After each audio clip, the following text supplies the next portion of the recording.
জানেন জগন্নাথ বিশ্ববিদ্যালয় এই নানামুখী সংকটে জর্জরিত একটি বিশ্ববিদ্যালয়। আমরা দীর্ঘদিন ধরে জগন্নাথ বিশ্ববিদ্যালয়ের শিক্ষার্থীদের দাবি আদায়ে কথা বলে আসছি। বিভিন্ন সংগঠনের ব্যানারে ঐক্যবদ্ধভাবে যখন যেভাবে পেরেছি জগন্নাথ বিশ্ববিদ্যালয়ের শিক্ষার্থীদের অধিকার আদায়ে আমরা কথা বলে এসেছি। সর্বশেষ জগন্নাথ বিশ্ববিদ্যালয় কেন্দ্রীয় শিক্ষার্থী সংসদ যকসু নির্বাচনের পর শিক্ষার্থীদের প্রত্যাশা ছিল যকসুর মাধ্যমে শিক্ষার্থীরা তাদের অধিকার ফিরে পাবে এবং শিক্ষার্থীদের ভোটের মাধ্যমে তাদের ম্যান্ডেট পেয়ে নির্বাচিত প্রতিনিধি হিসেবে আমাদের দায়িত্ব ছিল তাদের পক্ষ হয়ে আমাদের কথা বলা। আমরা তারই প্রেক্ষিতে আজ জগন্নাথ বিশ্ববিদ্যালয় কেন্দ্রীয় শিক্ষার্থী সংসদের নেতৃবৃন্দ, সাধারণ শিক্ষার্থীবৃন্দ এবং ইনকিলাব মঞ্চের নেতৃবৃন্দ আমরা শহীদ সাজিদ ভবনের সামনে আমরা কয়েকটি পোস্টার হাতে নেই। তখন প্রাথমিক যে অবস্থান ইনকিলাব মঞ্চের সেই প্রাথমিক অবস্থানে জবি ছাত্রদলের আহ্বায়ক মেহেদি হাসান হিমেল এবং ছাত্রদলের গুন্ডাদের নেতৃত্বে আমাদের নারী বোনদের হেনস্থা করা হয়েছে। প্রথমত তাদের কাছ থেকে পোস্টার কেড়ে নেওয়া হয়েছে। তারপর শিক্ষার্থীরা যখন এই ঘটনা দেখলো তারা দলে দলে আমাদের অবস্থান কর্মসূচিতে হাজির হতে থাকলো। তারপর আমরা যেখানে অবস্থান নিয়েছি তার মাত্র 100 মিটার দূরে আপনার আমাদের অডিটোরিয়াম অবস্থিত। অডিটোরিয়ামের মধ্যে একটি প্রোগ্রাম হচ্ছে যেখানে মাননীয় উপাচার্য মহোদয় ইউজিসির চেয়ারম্যান সেখানে উপস্থিত। সেখান থেকে ছাত্রদলের গুন্ডা পান্ডারা পুরো অডিটোরিয়াম খালি করে ভিসির নির্দেশে এবং প্রক্টরের নির্দেশে আমাদের উপর হামলা করে, লাঞ্ছিত করার চেষ্টা করে এবং সাধারণ শিক্ষার্থীর উপর তারা হায়নার মতো ঝাঁপিয়ে পড়ে।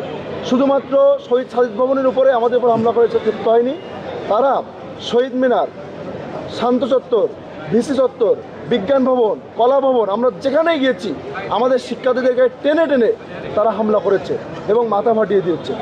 আমাদের যকসু ভিপিকে তারা লাঞ্ছিত করে একজন বিশ্ববিদ্যালয়ের ভিপি, যিনি বিশ্ববিদ্যালয়ের হাজার হাজার শিক্ষার্থীর ম্যান্ডেট নিয়ে নির্বাচিত, তিনি শিক্ষার্থীদের পক্ষে কথা বলতে গিয়ে আজকে তাকে এক প্রকার লাঞ্ছিত করে ক্যাম্পাস থেকে বের করে দেওয়া হয়েছে। যকসু জিএস তিনি আহত অবস্থায় মেডিকেল সেন্টারে অবস্থান নিয়েছেন, সেখানে তার উপর ব্যাট, শক্ত ব্যাট, লাঠি, হকি স্টিক নিয়ে বন্ধুগণ এবং তার চোখে আঘাত করা হয়েছে, মারাত্মকভাবে তাকে জখম করা হয়েছে। সেখানে তার সাথে উপস্থিত যকসুর কার্যনির্বাহী সদস্য মেহেদি হাসানের উপর তারা ব্যাট নিক্ষেপ করে হামলা করেছে, যার প্রমাণ আপনারা হাসপাতালে দেখছেন। তারপর আমাদের যকসুর কার্যনির্বাহী সদস্য আব্দুল্লাহ ফারুক তার পা ভেঙে দিয়েছে এই ছাত্রদলের সন্ত্রাসীরা। শুধুমাত্র এই হামলা করেই তারা ক্ষান্ত হয়নি। আমরা হাসপাতালে অবস্থান নেওয়ার পর হাসপাতালের গেটে আপনারা দেখেছেন তারা হাসপাতালের মধ্যে ঢুকে আমাদের ভাইদের উপর হামলা করেছে। সম্মানিত সাংবাদিক বন্ধুগণ, অনেক কথা বলে ফেলেছি। আপনার পরিচয়টা একটু বলুন। আমি মাসুদ রানা, যকসু এজিএস, আর আমাদের রিয়াদুল ইসলাম ভাই বাকি আপডেটটা দিবেন। জি, বিসমিল্লাহির রহমানির রহিম। আমাদের আজকে জগন্নাথ বিশ্ববিদ্যালয় কর্তৃপক্ষ কর্তৃক জুলাই বিপ্লব নিয়ে একটি সেমিনারের এবং ডকুমেন্টারি প্রদর্শনীর আয়োজন করে। এখানে আমরা আমন্ত্রিত অতিথি ছিলাম। আমি ভিতরে বসার পরে আমি ভিতর থেকে জানতে পারি যে আমাদের যকসুর আমাদের বিশ্ববিদ্যালয়ে আরও কয়েকজন শিক্ষার্থী তারা কয়েকটি দাবি সম্বলিত কয়েকটা প্লেকার্ড নিয়ে ভিতরে ঢুকতে চাইছে, কিন্তু প্রক্টোরিয়াল টিম তাদেরকে ঢুকতে দিচ্ছে না। এই অবস্থায় যেহেতু আমার শিক্ষার্থীরা এখানে আছে, আমি বাইরে বেরিয়ে আসার পরে দেখছি যে শিক্ষার্থীদের মোটা দাগে 3টা দাবি নিয়ে তারা এখানে প্ল্যাকার্ড নিয়ে এখানে ঢোকার জন্য চেষ্টা করছে। প্রথম দাবি, আমাদের বিশ্ববিদ্যালয়, আপনারা জানেন, আপনারা সবাই আমাদেরকে সহযোগিতা করেছেন। আমরা যমুনা অভিমুখে যখন আন্দোলন করেছিলাম সেই আন্দোলনের প্রেক্ষিতে তখনকার সরকার আমাদেরকে 20 কোটি টাকা দিয়েছে অস্থায়ী আবাসন নির্মাণের জন্য, এবং তখন থেকেই এটা ফাইনাল বিষয় যে এই টাকা দিয়ে 1600 শিক্ষার্থীর জন্য 7 একর যে বিশ্ববিদ্যালয়ের নিজস্ব জমি আছে এখানে অস্থায়ী আবাসন নির্মাণ করা হবে। কিন্তু অত্যন্ত দুঃখের বিষয়, আমরা দেখেছি যে এখানে বিশ্ববিদ্যালয় প্রশাসন করেছে 10 তলা ভবন নির্মাণ করবে, এবং আমরা শুনতে পেয়েছি ছাত্রদলের একজন নেতাকে এই টেন্ডার দেওয়ার জন্য তারা এই ধরনের কাজ হাতে নিয়েছে এবং সাথে আরও 900 কোটি টাকা অ্যাড করে তারপর ইউজিসিতে চিঠি পাঠিয়েছে। এখানে শিক্ষার্থীদের দাবি স্পষ্ট, সেই 900 কোটি টাকা কবে আসবে কোনো নিশ্চয়তা নেই, এবং এই আবাসন কবে নির্মাণ শুরু হবে, কবে শেষ হবে তাও প্রশাসন নিশ্চিত করেনি। এমনকি কতজন শিক্ষার্থী সেখানে থাকতে পারবে তাও নিশ্চিত না। তবে আমরা কয়েকজনের সাথে কথা বলে জানতে পারলাম মোটামুটি 400 থেকে 500 শিক্ষার্থী সেখানে থাকতে পারবে। এই জায়গা থেকে শিক্ষার্থীদের আপনারা জানেন সব থেকে বড় সমস্যা আবাসনের সমস্যা। আমাদের দাবি স্পষ্ট, এই 20 কোটি টাকা দিয়ে শিক্ষার্থীদের জন্য অতি দ্রুত। একটা বিষয় আমি পরিষ্কার হতে চাচ্ছি, সেটা হচ্ছে যে আপনার ভিপি মহোদয়, যেটা হচ্ছে যে এই দাবিগুলো এটা তো হচ্ছে বিশ্ববিদ্যালয় প্রশাসনের কাছে, ভিসির কাছে, তাই তো? কিন্তু এখানে ছাত্রদের সঙ্গে আপনাদের সমস্যাটা কেন? জি, আমি একটু পরিষ্কার করছি। এই দাবিটা নিয়ে যখন শিক্ষার্থীরা যায়, আরেকটা দাবি ছিল হচ্ছে দ্বিতীয় ক্যাম্পাসের যে দ্বিতীয় ধাপের কাজ, এটা যাতে সেনাবাহিনীর মাধ্যমে বাস্তবায়ন করা হয়। এবং তৃতীয় দাবি, আমাদের 17,000 শিক্ষার্থীর জন্য মাত্র একজন ডাক্তার। আপনি বিশ্বাস করবেন এই যুগে এটা আসলে চলে না, একজন ডাক্তার। কোনো ল্যাব টেকনিশিয়ান নেই আমাদের বিশ্ববিদ্যালয়ে, একজনও নেই।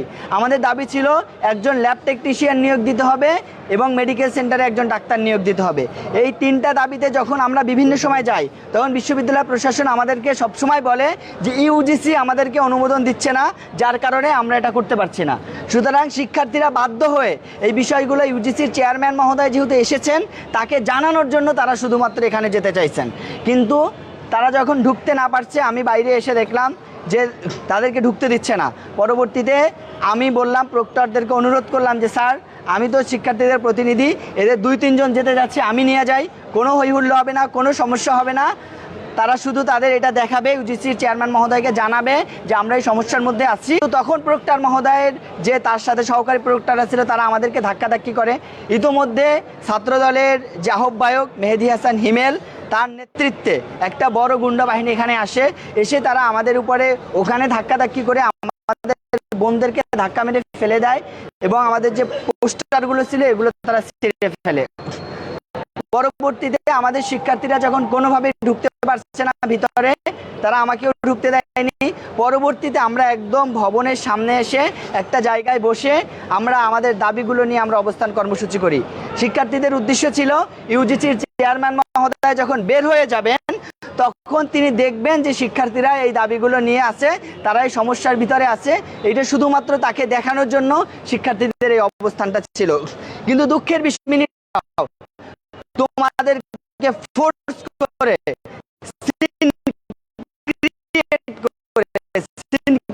শব্দটা ব্যবহার, সিন ক্রিয়েট করে তোমাদেরকে এখান থেকে আমরা উঠিয়ে দেব। তখন আমরা আসি নাই, আপনি যদি আমাদের না দেন উঠাই দিলে দিবেন, কিন্তু যতক্ষণ বসছি আমরা আমাদের দাবির কথাগুলো জানাতে চাই। পরবর্তীতে আমাদের পরিবহন সম্পাদক, পরিবহন প্রশাসক আমাদের তারেক বিন আতিক স্যার আসে। তিনি এসে আমাদেরকে জানায় যে তোমরা যদি এখন না উঠো, তাহলে ছাত্র দলকে দিয়ে তোমাদেরকে এখান থেকে উঠিয়ে দেওয়া হবে, এখানে রাস্তা ক্লিয়ার করতে হবে আমাদেরকে। তখন আমরা বলি যে স্যার, আপনারা যদি এইটা করেন একজন স্যার হিসেবে, শিক্ষার্থীদের আপনারা এমন আচরণ করেন, এটা তো আমাদের আচরণ হয়ে যাচ্ছে। আমরা তো এখানে কোনো ধরনের অসংগতি করছি না, আমরা শুধু শিক্ষার্থীদের দাবিগুলো তুলে ধরছি। তার 3 থেকে 4 মিনিটের ভিতরে স্যার যখন চলে যায়, তারপরে ছাত্রদলের একটা বড় দল আসে, প্রায় 70-80 জন বা 100 জন হবে। তারা এসে আমাদের, তারা মেহেদী হাসান হিমেলের নেতৃত্বে তারা এসে, রুমি, সুমন সর্দার, মেহেদী হাসান হিমেল এবং সব থেকে বেশি অ্যাগ্রেসিভ ভূমিকা পালন করছে জাফর, হেঁটে তারা হচ্ছে এখান থেকে চলে যায় এবং আমাদেরকে ফেলে দেয়। এক পর্যায়ে আমরা যখন এখানে বসতে না পারি, উঠে দাঁড়ানোর চেষ্টা করি, তখন আমাদের শিক্ষার্থীদের এলোপাতাড়ি মারা শুরু করে। মারতে মারতে একটা গ্রুপকে তারা হচ্ছে শহীদ মিনারের দিকে নিয়ে যায়। শহীদ মিনারের এখানে আমাদের ফ্রেন্ড ছিল, তার গুলির জায়গায় এমন গুরুতর আঘাত করে সে অজ্ঞান হয়ে যায়। পরবর্তীতে আমরা তাকে নিয়ে আসি, আপনারা হসপিটালে আছে, প্রত্যেকটা কথা আপনারা ফ্যাক্ট চেক করতে পারবেন, সিসি ক্যামেরা চেক করতে পারবেন। আমাদের স্টেটমেন্টের ভিতরে আপনার বিন্দুমাত্র অসঙ্গতি পাবেন না। তাকে গুরুতর আহত করা হয়, এখানে আমরা তাকে বের করে নিয়ে আসার চেষ্টা করি। তাকে যখন দেখি, আমি বলি ভাই, আমি তো ছাত্রদের প্রতিনিধি, আমি আপনাদের হামলা করতে আসিনি, ওকে আমি নিয়ে যেতে চাই। তখন হিমেলের নেতৃত্বে কয়েকজন আমাকে ধরে ফেলে এবং পিছন থেকে মুহুর্মুহু আমার মেরুদণ্ডে এবং মাথার এখানে নিয়ে আসার চেষ্টা করে। তারপরে হচ্ছে আমি দেখতে পাচ্ছি আমাদের আর একজন শিক্ষার্থীকে তারা মেরে রাস্তায় একদম শোয়াই ফেলছে, মাথায় রক্তে একদম রঞ্জিত হয়ে গেছে ক্যাম্পাস। আমি বলি ভাই, ওকে আমার কাছে দেন, আমি নিয়ে যাই। বলতেছে না, তুই ক্যাম্পাসে থাকতে পারবি না, তোকে বের করে দেওয়া হবে। একসময় আমার জামা ছিঁড়ে, আমার জুতা ছিঁড়ে, টেনে হিসড়ে আমাকে কিল ঘুষি দিয়ে ক্যাম্পাস থেকে 60-70 জন নিয়ে আমাকে বের করে দেওয়া হয়। এবং আমাদের যারা সহ বেশ কয়েকজন